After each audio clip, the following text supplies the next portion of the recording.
The principle of specificity states that the sports training should be relevant and appropriate. Then, we have 4 different periodization. So here's an example of basketball master plan. This is the sample practice plan wherein we are going to talk about what are the time frame, stage of seasons, practice time, and what to emphasize. So what is daily practice plan?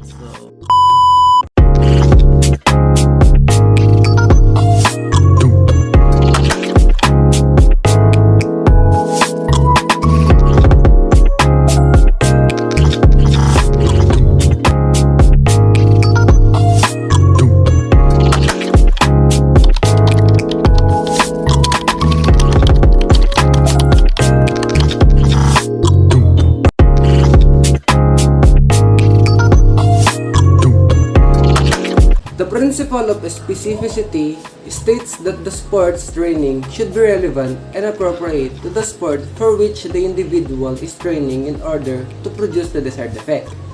Essentially, specificity training means that you must perform the skill in order to get better at it. So, physiological performance settings is a key aspect of any planning and evaluation process. Such testing provides scientists and coaches with information that allows them to better understand an athlete's psychological profile, anticipate new training, and assess the effectiveness of prescribed training. And physiological performance setting sets the bar for improving a variety of aspects of your performance. Peak planning can assist you establishing a standard against where you can assess your progress. Athlete preparation is standardized, and pre-test preparation is suggested in order to obtain reliable and accurate physiological data. The following specific guidelines should be followed to optimize test conditions. Diet and health status. There should be no major dietary changes in the days following up to the test. Most athletes eat a high carbohydrate diet already, but strategies could have been used to ensure that high carbohydrate meals are consumed in the final 2 meals before testing to ensure optimal energy stores. Athletes should also be tested when they are in good health. If they have a major illness or injury, testing should be postponed or cancelled. It is a great way to keep track of your diet for the previous 24 hours and repeat this process for all testing sessions. Training. Time and type of training performed within the previous 48 hours should be standardized whenever possible to ensure that athletes are in the best possible condition to give their best performance in laboratory testing. These training sessions should be familiar or not too demanding. So, according to Tyler Robbins, November 14, 2011, so periodization when applied to athletes needs to be structured around sport or competition season. So, an entire year or microcycle can be broken down into the mesocycle of post-season, off-season, pre-season, and in-season. So the microcycles is the longest of the 3 cycles. In the includes all 4 stages of a periodized training program. So the included here the endurance, intensity, competitions, and recovery.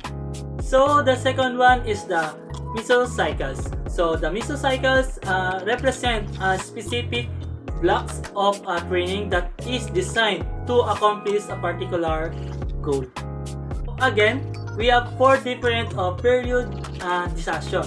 So the first is the post-season. The second is the pre-season. Third, off-season, and the last, the in-season.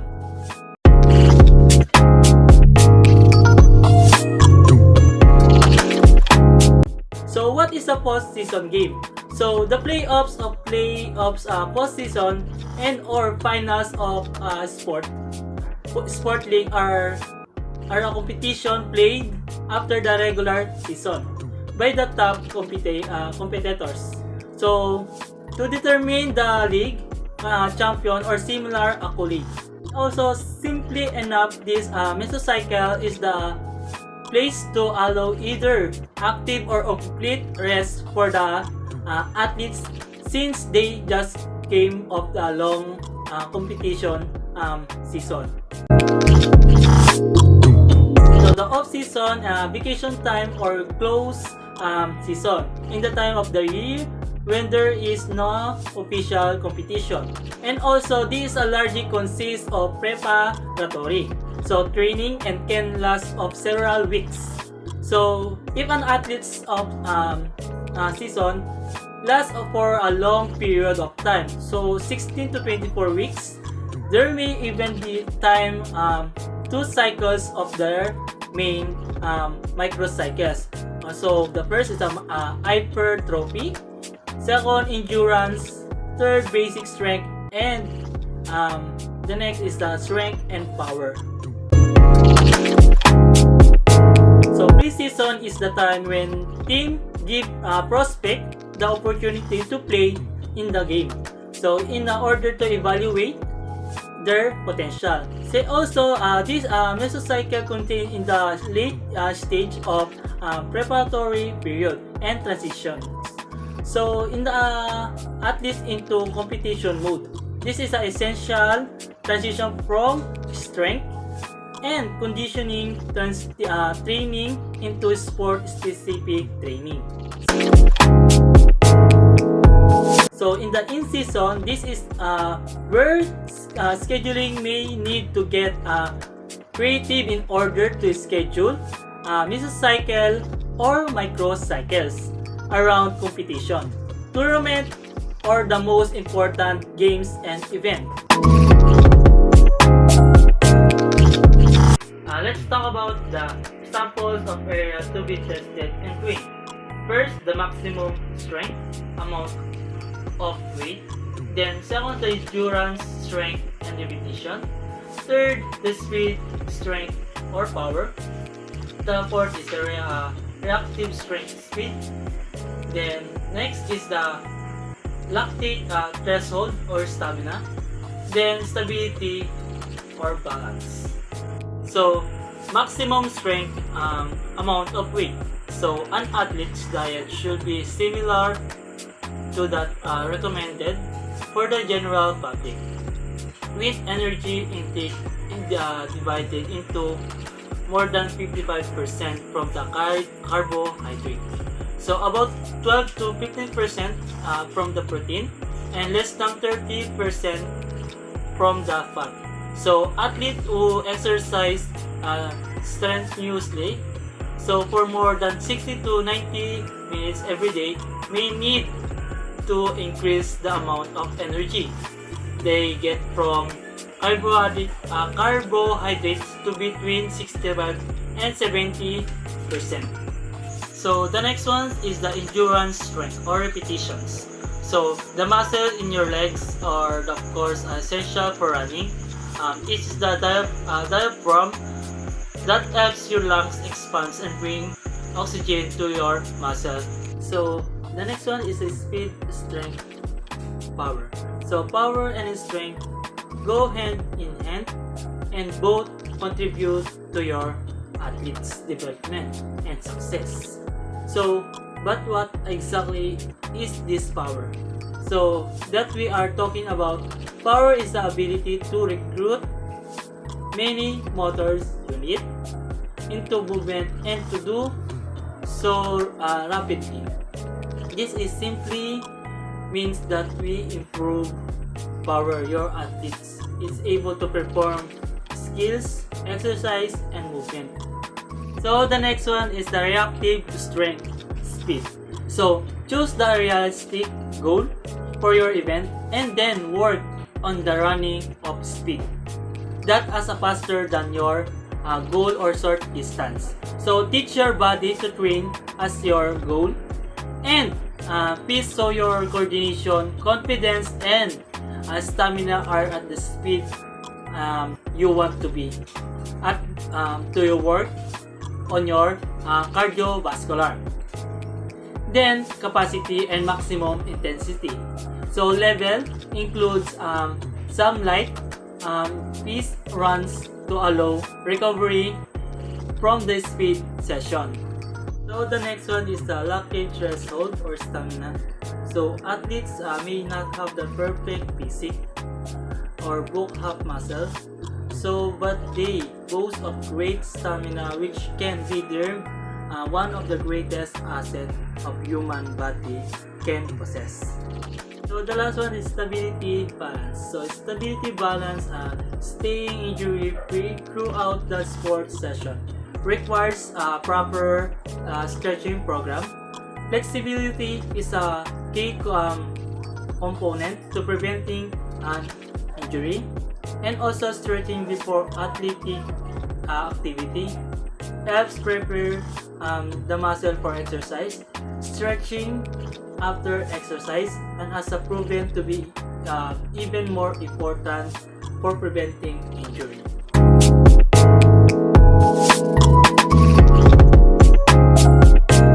So according to Coach John Kimball, the master practice plan is an valuable instrument that will help a coaching staff ensure that every fundamentals, every drills, every skills, every rules, every aspect of the game is taught and practiced. So each activity is tackled according for and assessed. So this should prevent any training deceleration on the part of the staff. So the coaching staff then assume or forget nothings. So in a structured system of practice planning, every step of the game is quickly and successfully taught, strengthened, performed, and reiterated for the player's progress. So here's an example of basketball master plan. So basketball is a popular sport that many people participate and enjoy to the fullest. So an active basketball player, an individual is required to engage in play practices extremely. So basketball practice plan sample comes in handy when it comes to participating effectively. In order to perform well in competition, a good basketball team must train on a regular basis. To accomplish this, a well-designed practice plan must be adhered to religiously. So what is in a master practice plan? So in a master plan, you'll outline everything you want to do with your team. So a master practice plan is a timeable of all practices session for the whole season. So as well as an overview of what will be discussed in each of those workouts. So practice time is valuable and every coach want to get the most out of it. So a season's master plans lay the groundwork. So a season's foundation is laid out in a master practice plan. So it serves as a guide for building monthly, weekly, and regular practice schedule.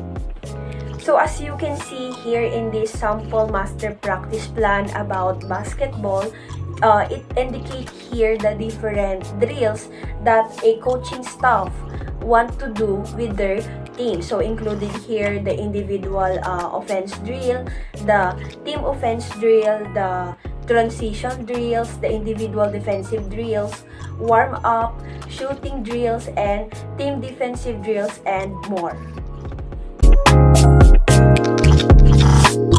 This is the sample practice plan wherein we are going to talk about what are the time frame, stage of seasons, practice time, and what to emphasize. First, time frame is September stage. Stage of season is tryouts or players evaluation.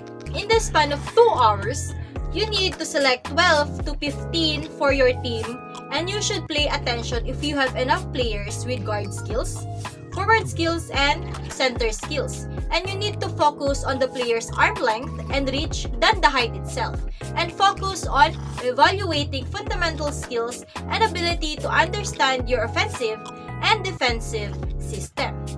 Second is in the month of October to December. Stage season is season prep, and first half season equivalent of 2 hours. First, you need to put the defensive and offensive defense in your team because it is one of the most important in playing basketball, and lots of rebounding and defense. For the third, we have the January through March. The stage season is second half season equivalent of 1.5 hours. You need to emphasize the press break, or also called the press offense. Is a team offense used in contrast to our press defense. Second is full court pressure, or a defensive tactic in which members of a team cover their opponents throughout the court and not just near their own basket. And the special situations are all your jump ball, inbound, pressure release, late clock, and free throw situation, and also you need to scout your opponent and simulate their plays. And for number 4, we have March throughout the end of season. The stage of season, home stretch, and playoffs. Total hours is 1 hour. You need to emphasize to practice lots of shooting in your team, and the practice is short but intense, and the whole team should focus on the game operation. So what is daily practice plan? So daily practice plan, it's a planned drills or activity for that specific day. So let's talk about practice planning. So when we talk about practice planning, it's an art form best learned through trial and error. And there is no perfect practice plan. So most of the coaches and trainers, they always try new method for their players until they found the best plan. So what's in the daily practice plan? So in the daily practice plan, time frame, length of time, activities, and drills are included. Example of our daily practice plan is basketball. So when we talk about time frame, it's the time that you are going to start and the end of that practice. So the next is length of time. So it is the duration of the activity. So next is the activities. So some of our example in activities are exercise, shooting, defense drill, offense drill, and others. And the last is the suggested drills. So these are the specific drills that you are going to conduct. Some of the examples are the cardio exercise, shooting, dribbling, and others. What is the use of practice plan? So daily practice plan allows the coach to adhere to the specific foundations, techniques, skills, and strategies being taught, worked on, and or prepared for the practice session. This can help the coach to administer his or her athletes accordingly and well organized. So daily practice plan should be organized, smoothly flowing, extremely time efficient, interesting, so not boring to the players, all involving, so every player should be involved, educational and informative, competitive, physically, mentally, and emotionally challenging to every player, motivating to all players, meticulously detailed and imaginative, and lastly is intermittently and repetitive. What is the importance of daily practice plan? So, daily practice plan is important in order to manage your player accordingly. And it is important to have a practice plan ready before the practice day, because instead of thinking about the drill to do next, you can focus on providing critical feedback to your athletes.